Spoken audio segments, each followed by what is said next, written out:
Oh, bro, this is the second time I spilled cornstarch today. What is... Tastes very, it tastes very lemony and has a meringue is when you whip air into egg whites and sugar is there to... Wait, what does the sugar do with meringue? What the hell is meringue? Let's switch up. What is meringue? You're the professional. 3 hours at the minimum. Right now we're working with 30 minutes, but hey, isn't that, what's the word? That's called show business? No, I don't know. Hi, my name is Rachel, and today we're going to be making Citrus Lemongrass Pavlova. Pavlova, for those who don't know, is an Australian/New Zealand dessert.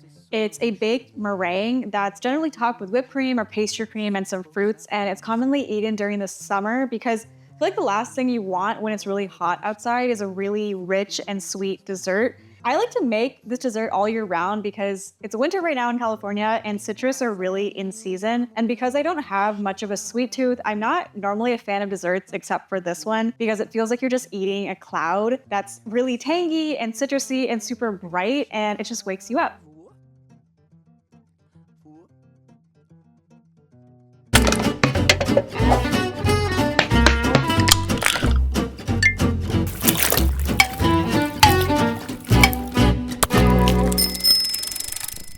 So there are 4 different components of this pavlova. You have the meringue, you have the pastry cream made with lemongrass, and finally you top it off with some beautifully segmented citrus. So this is lemongrass. It's a very stocky aromatic that's commonly found in Southeast Asian cooking. You'll see it be used a lot in Thai cooking especially. I get it fresh from my supermarket and I just like to store it in the freezer just whenever I need it, I have access to it. So this outer layer we want to remove because it's generally a little bit dirty. So what we're gonna do is we're going to pound and chop up the lemongrass and steep it into the milk and then use that milk for the pastry cream.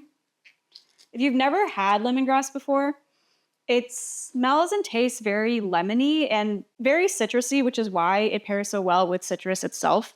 I mean, it's in the name, lemongrass. So whenever I've made this recipe in the past, I've gone up to like 6 or 7 stalks of lemongrass.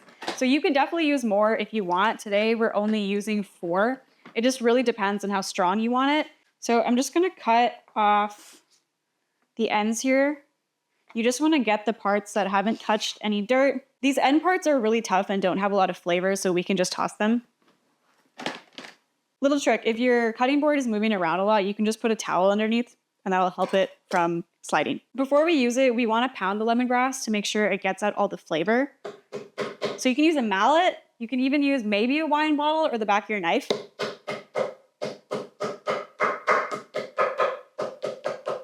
And then we're gonna chop it up into small pieces. It doesn't have to be super pretty because it's gonna get strained out. If you wanted, you can even add more lemongrass if you really like the flavor of it. If it's pretty new to you, I would start off with 3 to 4 stalks. Okay, in the pot. This is 1.5 cups of whole milk. You can also use low-fat milk or non-fat milk. I made it with those before and it comes out just fine. You want to bring this to a gentle simmer and then turn it off, making sure it doesn't come up to a boil because otherwise the liquid will start evaporating and a skim will form and you don't want that. The heat will help release a lot of that flavor from the lemongrass and we want as much flavor as possible. Okay, so you can see it just started to bubble, so I'm just gonna turn off the heat. And I'm just gonna cover this with a lid and you're gonna let it sit until it cools down completely and then you're gonna put it into a container and leave it in the fridge overnight. You wanna make sure all that lemongrass flavor gets infused into the milk itself. So I'm just gonna leave this to the side. You're hungry? My mom is hungry, so let's see if we can find her a snack. I'll make your avocado toast. Where'd the bread go? Bread over? Oh, here. Okay, surprise recipe. My mom's currently hungry and I'm taking over the kitchen, so I have to feed her. So we have some bread that's gone a little bit stale. Oh my God, that's really tough and I have no arm strength. Cast iron pan. This will give a good crust on the toast. Olive oil, just a little bit. And this is what is it called? A press. So this will help weigh down the bread and increase the surface area that's touching the oil. So just more bread will get crispy basically. My dad just got a bunch of avocados from some random lady next door because she said she had too many avocados. So we currently have quite a lot. Okay, this is a sad looking lemon, but it's still good. We don't want to waste it. Malden sea salts. Look at all those salt crystals. Is that coursed? No. This is flaky, right? Did it get mixed? No. This is flaky. Okay, I'm getting impatient. Avocado. It's a really complicated recipe, guys. Actually, maybe some people don't know how to make avocado toast. I feel like toasted bread in a cast iron with olive oil is the most elite way you can toast your bread. Because the oil like seeps into the bread and it gets it nice and crusty. I feel like every brown kid has these steel plates at home. I feel like it's a very Indian thing to have steel plates.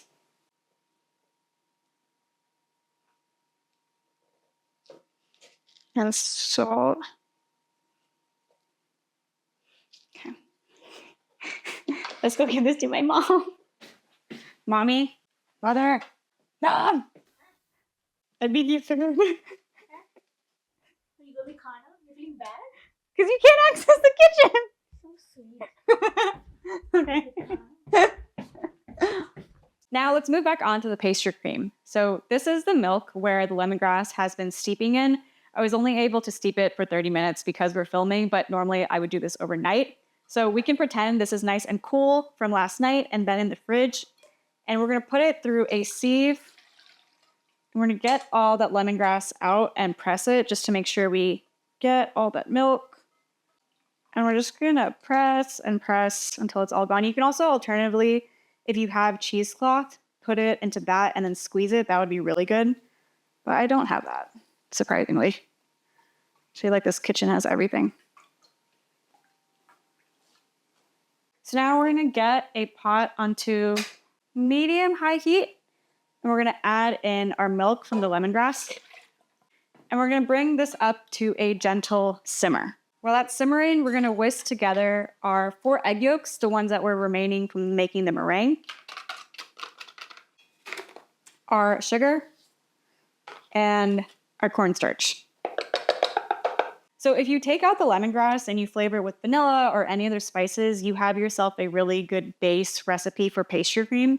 I stole this recipe from Preppy Kitchen, and the Pavlova recipe is from Sally's Baking Addiction. I don't claim credit. I just use the internet, collect inspiration, and make it my own. So we have our sugar, cornstarch, and egg yolks in here, and our milk is over here simmering. So we're gonna whisk this together until it's light and pale and fluffy. And then we're gonna temper it with the milk. So you can already see it's changing color. This is like my only arm workout. So when you get it light and fluffy, we're gonna start adding in the milk. So what tempering means is you're essentially taking the room temperature egg yolks and the hot milk and you're bringing them to equal temperatures. If I were to put in all the hot milk into the egg yolks at once, it would curdle and cook the egg yolks too fast. So we're gonna start off by putting in just a spoonful of it. I should have this on my right side. And whisking this together until it's all incorporated. And I'm gonna do that one more time. And now we can finish adding in all our milk. So now it's all tempered. We're gonna return this back to the pot and we're gonna keep on whisking until it starts to thicken and the cornstarch taste goes away. So while it's on the heat, you wanna make sure that you're constantly whisking so that it doesn't curdle. I've kept it at like medium low heat.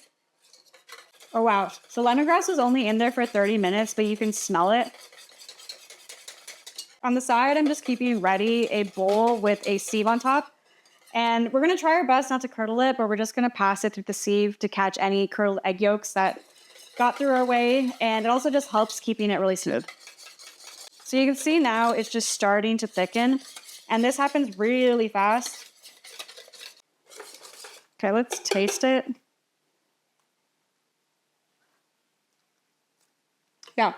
The chalky flavor is almost gone. We're gonna let it cook for another minute. So Stove is off. We're gonna put in our pastry cream through the sieve and pass it into the bowl to remove any curdle yolks. So we're just going to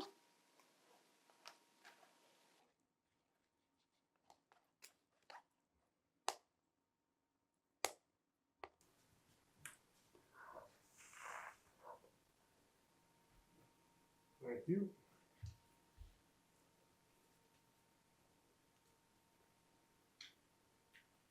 Yeah, it's not bad. I thought it was going to be a lot more lemony. It didn't get a sip in it for a while. When it's all passed through the sieve, we're gonna add in the tablespoon of butter. I spilled cornstarch on it, but it's okay. The hot pastry cream is gonna melt the butter and it's gonna make it nice and glossy because also butter makes everything better. Oh my God, that was a lot of whipping. So the great thing about this dessert is that you can make the pastry cream, the whipped cream, and the pavlova ahead of time. And you wanna make sure that your pastry cream is cold when you serve it. So we're gonna put this into a container. We're gonna put some cling film on it. This will help prevent a skin from forming. When my family would make custard when I was younger, I would love the skin. Like I loved when the skin formed and I would eat it, but you don't want it in this case. So we're gonna lid this up. We're gonna put this in the fridge. Now let's make the meringue. So when you're making meringue, you wanna make sure you have a clean bowl, which I don't really have right now, because egg whites are really temperamental. So when you're making souffles or anything with whipped egg whites, to help it maintain that volume, you wanna make sure you have a clean bowl, clean whisk. You also wanna make sure that your egg whites are up to room temperature because that'll help it whip to the full amount of volume. If your egg whites are cold, it's not gonna whip as much as it should. You also wanna make sure there's no egg yolks in the egg whites or any residual water. Really, you just want a nice clean bowl, clean whisk, and only egg whites. So meringue is when you whip air into egg whites and sugar, and you wanna take your patience with it because if you rush it and add all the sugar at once, it's not gonna dissolve well. The air is not gonna incorporate fully into the egg whites, and you need to give it time to let it reach its full volume. We have our 4 egg whites here. We're gonna put it into the bowl. And then we're gonna whip it up into soft peaks. So when it gets up to soft peaks, we'll slowly add in the sugar. So that took just about like 3 minutes to get to soft peaks. And soft peaks is when you just start to see it fluff up and get bubbles, and it can hold just like a little bit of a mound. And I forgot to mention, but your oven should be at 350 degrees Fahrenheit. And you should also have a baking sheet lined with parchment paper. And I like to take the serving plate that I'm gonna use and just like trace under it just to get a rough circle of how big it is. So we're just gonna have that on the side. So we're gonna turn the mixer back on and we're gonna add in our granulated sugar every 30 seconds. And you wanna make sure that it's completely dissolved before you add another spoonful. And you can feel that because you can rub a little bit of the meringue between your 2 fingers. And if you feel any gritty sand-like pieces, that means that the sugar has not entirely dissolved. And the reason why that'll be a problem is if your sugar is not entirely dissolved when you put the meringue in the oven, the sugar will start to melt and seep out of the pavlova because of the heat. And this has happened to me before. So please make sure that your sugar is entirely dissolved. That means when you rub the meringue between your 2 fingers, it should be entirely smooth. Let's turn this back on. This is 150 grams of sugar, so I just have like a small teaspoon and I'm gonna pour in every 30 seconds until you're done. Yeah, I think it's good. I don't feel no sandy, gritty pieces, so we can turn it back on and add in more. Should be done. Oh yeah, that looks better. Yeah, it's good to go. So now our meringue is fully done. And as you can tell, it's nice and big and voluminous. It's pretty much tripled. How do you remove this?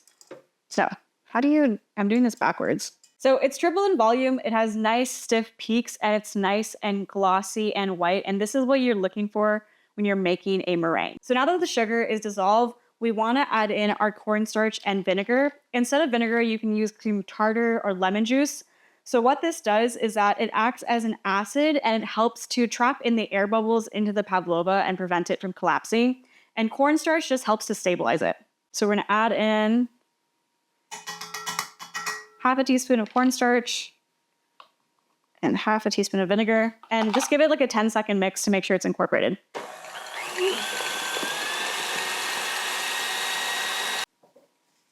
Scraping everything from the side. Look at that. Okay. So I like to take about 2/3 of it and make the base. So we're gonna try to follow the circle and go a little bit outside of it. This is just to help make sure it's in a circle itself. I'm just sticking some meringue onto the baking tray so it doesn't move. I should have done that at the beginning. And then for the last third, I just like to collect everything with my silicone spatula. And then we're gonna dollop it on the edges to make the rim. You wanna make kind of a wall on the rim of the pavlova and the inside more shallow and divoted so that whatever you're putting in to fill it, whether it's whipped cream or pastry cream, it has almost like a bowl in the center to hold it. In the center, you can make little swirls with either your spoon or your offset spatula. And you want to make your divots more prominent because when they go in the oven, it's going to deflate just a bit. So now this is going to go in the oven, and when we put in the oven, we're going to turn down the temperature from 350 degrees Fahrenheit immediately down to 200 degrees. The heat from the 350 is just going to help kind of lock in that shell, but the 200 degrees is going to help to dry it out. You want to cook this down long and slow. It's going to be there for about 2 hours. And when the 2 hours is up, I'm going to turn off the oven and leave it slightly ajar just so it can finish drying out. Okay, let's go in.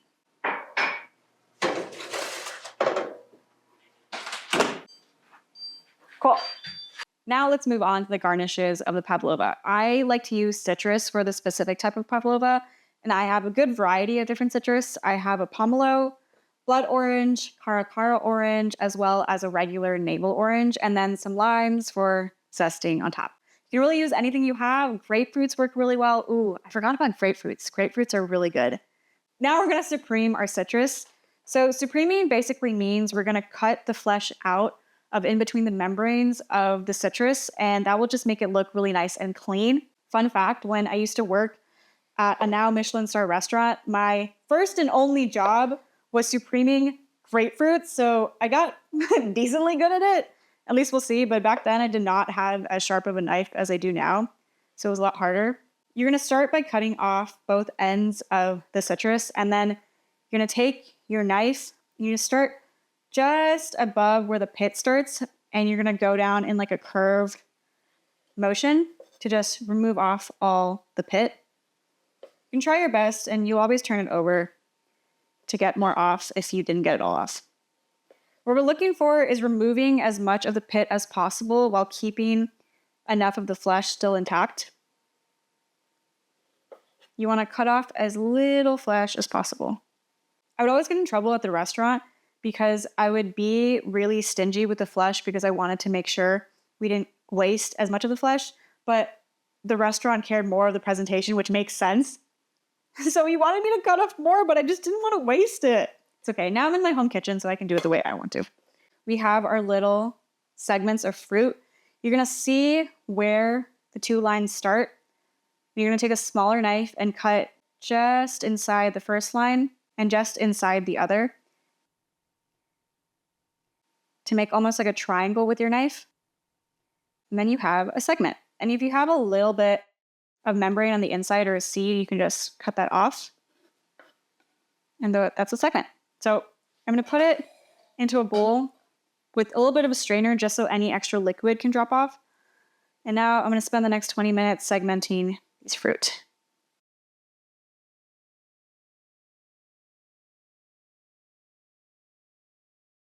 So now we have all our segmented citrus.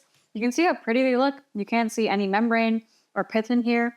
And it just makes for a really nice presentation. Or if you want to do this on the daily for your salads and stuff, you can also do that too, but it takes a lot of time. And this is all the juice remaining. I don't like to throw away the membrane. I like to squeeze it, and you can just drink it for juice in the morning. Okay, now let's move on to assembly. So we have our pastry cream, our whipped cream, our citrus, and our pavlova. So this is one that I made yesterday, and it's nice and dry. It just sat overnight in the oven, and you can tell on the outside it's nice and hard, and on the inside there are like some soft spots where it gets like all marshmallowy. If you like it a little bit drier and less marshmallowy, you can bake it for like another hour at 200, so 3 hours instead of 2 hours. But whatever your preference is, chewy and soft and spongy, or nice and dry and crispy. Now, before we assemble, we're going to take our pastry cream. This is also one I made yesterday, and it just sat in the fridge. We only need around half of it, but it's really good if you were to use it on like any other dessert. Like if you want to use this for fillings for profiteroles or eclairs. And it's set really well in the fridge. We just want to loosen it up and mix it with some cream to lighten it. So the best you can, we're just going to mix it. And then this is just half a cup of whipped cream that I just whipped. We're going to put in just a spoonful. Oh man, I'm making a mess.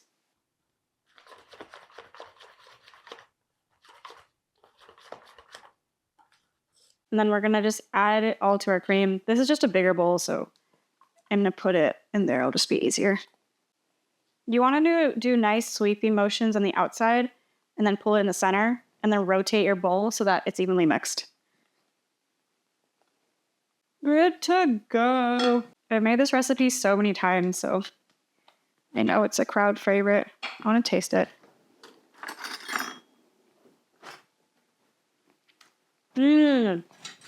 Super lemony. Now I'm just going to pour all of this into the middle.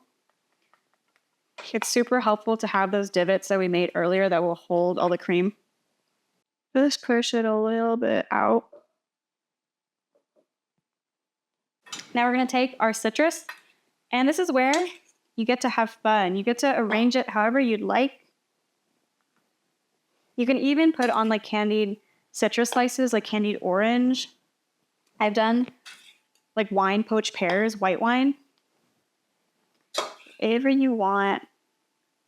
Wait, I forgot to make tiny little swirls. Let's try to do that now.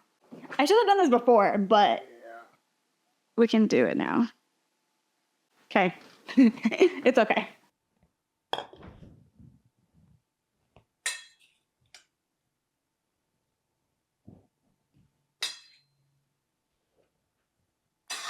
Okay, finally, we're just gonna top it off with some lime zest.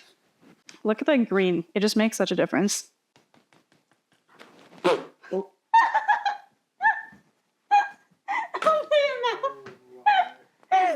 Oh my God. It's okay, we can make it perfect. And this is our finished pavlova. We have our meringue, then we have our lemongrass pastry cream that's been mixed with whipped cream, our citrus segments, and our lime zest that adds such good color. It's such a pretty dessert. It's perfect for springtime. And even though it's winter right now, I feel like the color is great because the days are so short. It makes you feel like you're in spring. Let's cut it. There's no clean way to cut this. It's just always going to be messy. So you just got to embrace it. Look at that. It's like a gooey marshmallow center, crisp outside. So good. It's not a super pretty dessert when served, but that's okay. Okay. Which one do I want? I want this one. You got to make sure we got a bit of everything.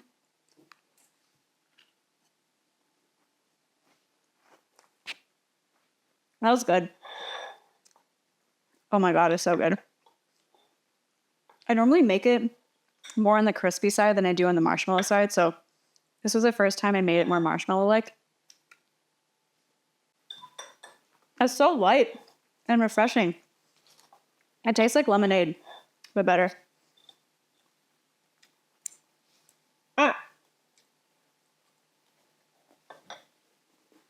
Oh, over. So if you like this video, be sure to give it a thumbs up and make sure to subscribe to the channel. If you've made this recipe and you liked it, let me know. I'd love to know how it came out. It's such a crowd favorite among my family and friends, and I made it so many times over the last few years. It just comes out so well each and every time. If you have any ideas on how to use lemongrass in other types of desserts, let me know, because I just love using lemongrass in sweets. It makes so much sense and it needs to be used more often. I've never seen it used in a dessert at any other restaurant before. So I hope you enjoy it. Okay, I'm gonna finish eating. Is that good? Is that fine? Passarinho da montanha, quando chega, voou, voou. Passarinho da montanha, quando chega, voou, voou. Passarinho da montanha, quando chega, voou, voou. Passarinho da montanha.